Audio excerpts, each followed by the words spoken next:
આ ખોટી રીતે અટકાયત કરવામાં આવી હતી બીજેપીના ઈશારે, અને મારું મતદાન કોઈ પણ સંજોગોમાં રોકાઈ જાય, ઓછું થાય એ ષડયંત્ર રચવામાં આવ્યું છે. અને બીજેપીના ઈશારે મને પોલીસ દ્વારા અટકાયત કરવામાં આવી હતી.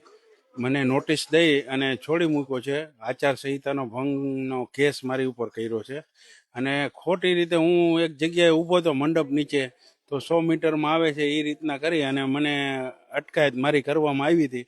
એ બીજેપીના ઈશારે કે ભાઈ કોઈ પણ સ્વરૂપે આનું મતદાન ઓછું થાય એટલે 2-3 કલાક આને હું ડિસ્ટર્બ કરી દઉં, એના માટે આ બધું ષડયંત્ર રચવામાં આવ્યું હતું.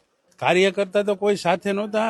વિસ્તારના લોકો ત્યાં બેઠા હતા ને તેને પણ બેસાડી દેવામાં આવ્યા. એ એક પણ કાર્યકર્તા નહોતો. કોઈ જવાબ ન આપ્યો. કાયદેસર બેસાડી દેવામાં દમન જ વાપરવામાં આવ્યું કે ભાઈ બધા જેટલા ઊભા હતા તેટલા ને બધાને, બુજુર્ગ માણસ હતા એમાં એક 60 વર્ષના એ દાઢીવાળા ઊભા હતા એને પણ બેસાડી લીધા ને એ લોકો ઉપર પણ કેસ કર્યો ને જામીન દેવા પડ્યા. મારા વિસ્તારના મતદારોને તો સંદેશો મળી ગયો છે. મારી ઉપર જે કરવામાં આવ્યું એનેથી મારા મતદારો સમજી ગયા છે હવે શું કરવાનું. એ સાંજના 5 વાગે ખબર પડી જશે.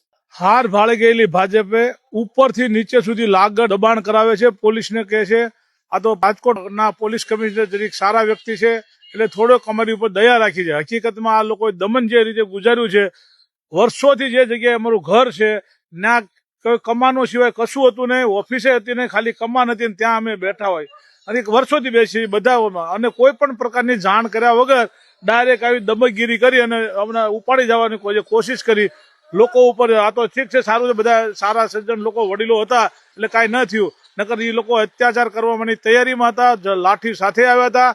પરંતુ રાજકોટના પોલીસ કમિશનરનો આભાર માનું છું કે એ લોકોએ ક્યાંક થોડીક જાળવી રાખ્યું. હકીકતમાં જે કરી રહ્યા છે એ લોકશાહીની વિરુદ્ધ કરી રહ્યા છે, બંધારણની વિરુદ્ધ કરી રહ્યા છે, અને જે કરે છે એનું રિઝલ્ટ એમને મળવાનું છે. કારણ કે રાજકોટની ખાસ કરીને 15 નંબરની પ્રજા જાણે છે કોણ કેવા માણસો છે. 302 ની કલમો વાળા જો આની અંદર હોય એ લોકોને ટિકિટો આપે છે. 302 ની કલમ વાળા અત્યારે મુખ્ય ચૂંટણી એજન્ટ થઈને ફરે છે. આવી પરિસ્થિતિમાં જીવવાનું છે. તેમ છતાંય અમારી સાથે અમારી પ્રજા છે એટલે અમને આનંદ છે અને આનું રિઝલ્ટ એને પરમ દિવસે મળી જાય છે.